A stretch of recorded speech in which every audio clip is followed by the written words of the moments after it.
الو؟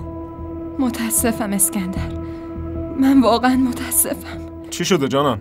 اسکندر، من خیلی ناراحتت کردم و الان دارم تاوانشو پس میدم. لطفاً اگه میتونی منو ببخش.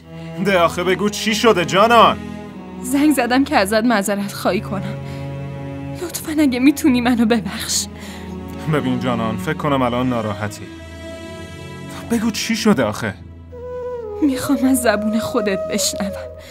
منو میبخشی اسکندر؟ چی داری میگی جانان؟ چرا باید از دست ناراحت باشم آخه؟ لطفاً اسکندر به هم بگو که منو بخشیدی. آره جانان، بخشیدمت. باشه، یه کاری کن، الان بیا پیش من. میخوام بدونم دلیل این کارات چیه آخه؟ نه اسکندر، من نمیتونم بیام.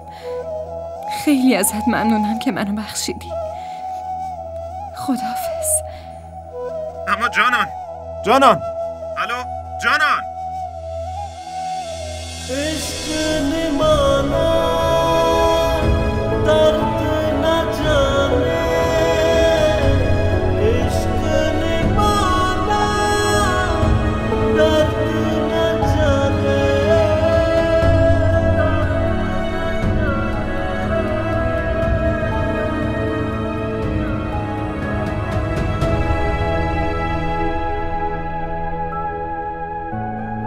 رحیم، چی شده؟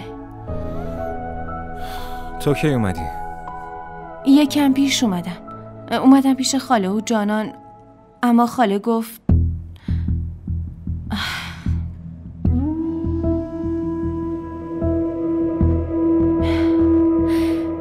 ببین رحیم، امید تو از دست نده.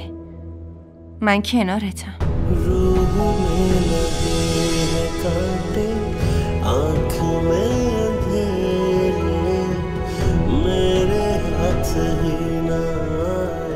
مطمئنم که میاد و معذرت خواهی میکنه. معذرت خواهی کردنش برام مهم نیست. من باید ثابت کنم تهمتی که بهم زده بی اساس و اشتباهه. من همچین آدمی نیستم. اصلا نگران نباش جانان، همه چی درست میشه.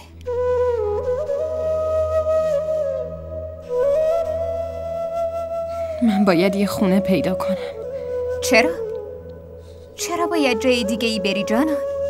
من خونه دارم دیگه، هر چقدر خواستی میتونی بمونی. نه نورین، تو لطف داری اما نمیخوام بقیه خانوادت به خاطر من نگران بشن.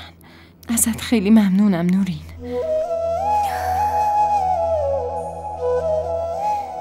اما بیشتر از 2-3 روز نمیتونم اینجا بمونم.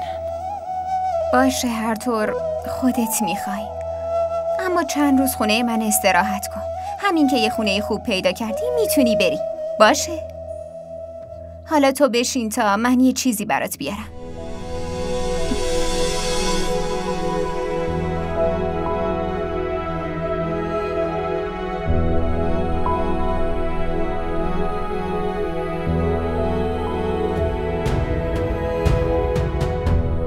این هم برای خودش بهتره و هم برای ما. حتی نمیتونم قیافه‌شو ببینم.